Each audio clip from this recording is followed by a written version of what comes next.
Hello students, हमारे YouTube channel में आपका हार्दिक स्वागत है। तो चलिए आज हम लोग गणित में पढ़ेंगे द्विघातीय समीकरण या क्वाड्रेटिक इक्वेशन के हल के विषय में।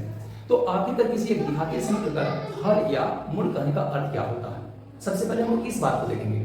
तो देखोगे जैसे हमारा एक क्वेश्चन है कि द्विघातीय समीकरण 2x² + 5x + 3 = 0 का हल ज्ञात करना है। समझ पा रहे हैं?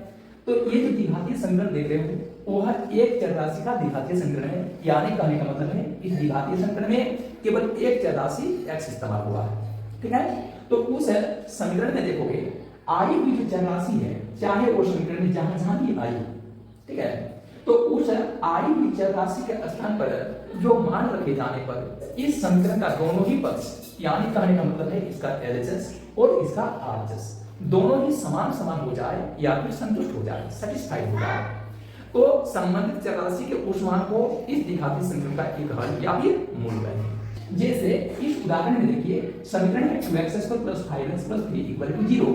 तो इस पूरे समीकरण देखिए एक ही चर राशि प्रयुक्त हुई है, वो चर राशि है x। तो इस चर राशि x के स्थान पर कौन सा मान हम रखें कि इस समीकरण का LHS का मान और RHS का मान दोनों बराबर हो जाए। यदि मान के चलिए x के स्थान पर 0 रखे जाने पर समीकरण का दोनों ही पक्ष बराबर हो जाता है, तो x = 0 को हम लोग इस समीकरण का एक हल कहेंगे। ठीक है, अगर x के स्थान पर 1 रखे जाने पर समीकरण का दोनों पक्ष संतुष्ट होता है, तो x = 1 को इस समीकरण का दूसरा हल कहा जाएगा।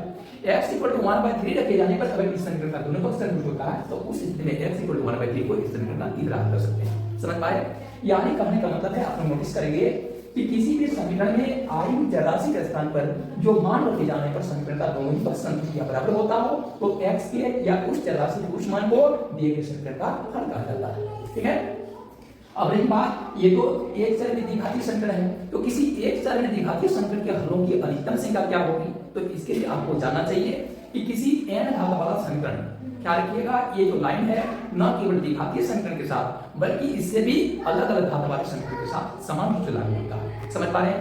तो n घात वाला कोई भी समीकरण है उसमें हलों की अधिकतम संख्या जो होगी वो n के समान होगी। कितने घात का समीकरण है? तो 2 घात का समीकरण है, तो किसी 2 घात वाले समीकरण में हलों की अधिकतम संख्या 2 होगी। किसी 3 घात वाला समीकरण होता तो हलों की अधिकतम संख्या 3 होगी। किसी चाहे समीकरण की घात अगर 5 होता तो हलों की अधिकतम संख्या 5 होती। किसी समीकरण का घात अगर 10 होता तो उसमें हलों की अधिकतम संख्या 10 होती। तो क्योंकि यहाँ जो समीकरण देख रहे हो वो एक द्विघातीय समीकरण है, इसके चलते इस समीकरण में घात की संख्या जब 2 है तो इसके हल या मूलों की संख्या भी 2 होगी। समझ पाए?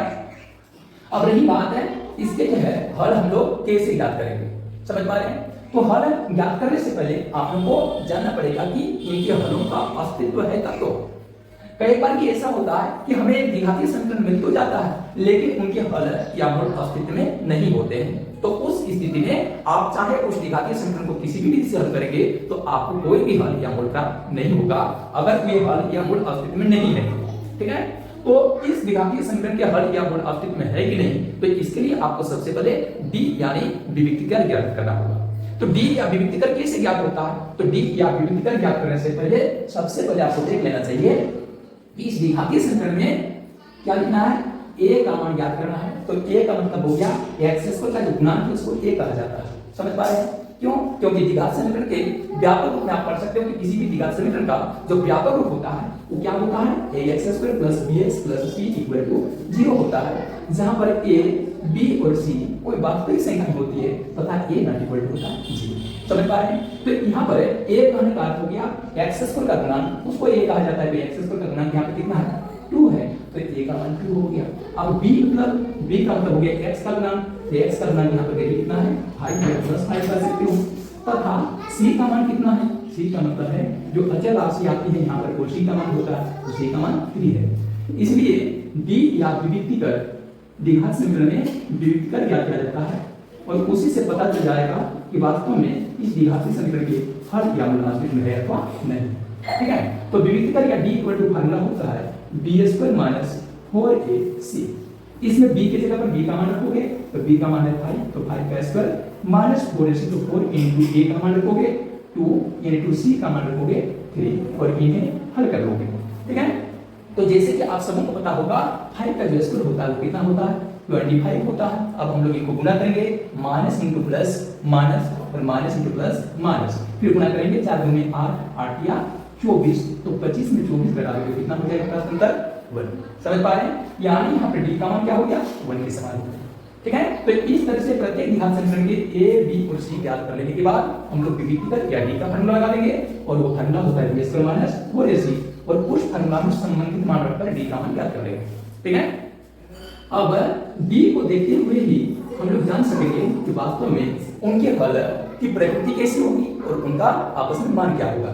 ठीक है, तो याद रखिएगा नंबर 1 में यहाँ पर डी का मान यहाँ तो 1 प्राप्त हो गया, कई बार डी का मान 0 प्राप्त हो जाता है और कभी डी का मान जो होता है वो 0 से नीचे की राशि में प्राप्त हो जाता है। ठीक है, तो नंबर 1 में है अब यदि डी बराबर या डी ग्रेटर देन यदि हो गया 1, डी ग्रेटर देन हो गया 0। ठीक है, इसमें 3 पोजीशन पैदा होते हैं।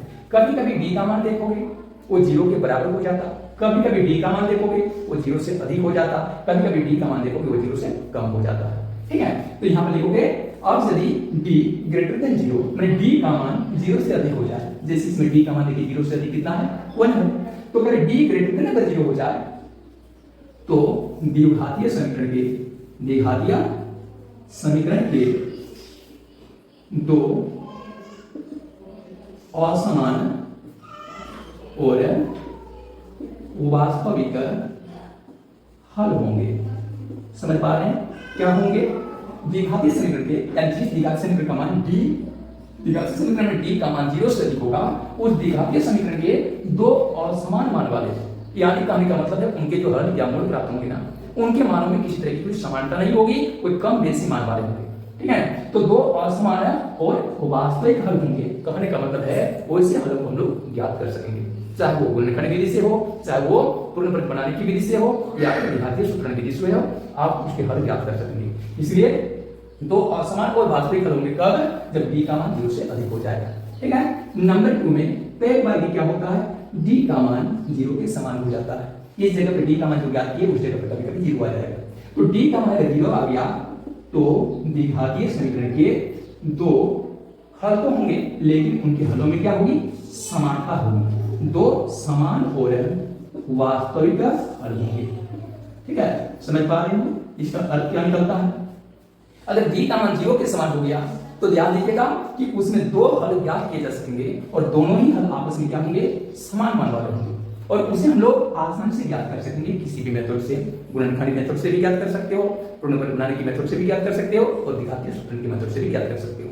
ठीक है, परंतु नंबर 3 में कई बार d का मान जो होता है 0 से छोटा हो जाता है। d का मान 0 से छोटा होने का अर्थ हो गया d का मान इस जगह पर ऋणात्मक राशि के रूप में आ जाएगा, माइनस में आ जाएगा। ठीक है, तो d का मान अगर ऋणात्मक राशि के रूप में आ गया तो द्विघातीय समीकरण का कोई हल नहीं होगा, कोई हल नहीं होगा, याद रखिएगा। समझ पा रहे हैं? यदि d का मान माइनस में आ जाए यानी 0 से कम आ जाए तो उस स्थिति में द्विघातीय समीकरण का कोई भी हल या मूल्य अस्तित्व में नहीं आएगा, तो फिर आपको यहीं पर अपना काम छोड़ देना पड़ेगा या डिक्लेरेशन देते हुए कि चूंकि d लेस देन 0 अतः इस द्विघातीय समीकरण का कोई हल या मूल्य अस्तित्व में नहीं है। ठीक है, तो याद रखिएगा d का मान यदि आपका 0 से अधिक हो तो आपको समीकरण का हल या मूल्य ज्ञात करने की दिशा में आगे बढ़ना चाहिए। d का मान यदि 0 के समान है तो भी आपको द्विघातीय समीकरण का हल या मूल्य ज्ञात करने के लिए आगे बढ़ना चाहिए, परंतु d का मान अगर 0 से छोटा हो जाए तो फिर आपको वहां पर आगे नहीं बढ़ना चाहिए, क्योंकि आप किसी भी मेथड में आगे बढ़िएगा तो आपको हल या मूल्य प्राप्त होने वाला नहीं है। ठीक है।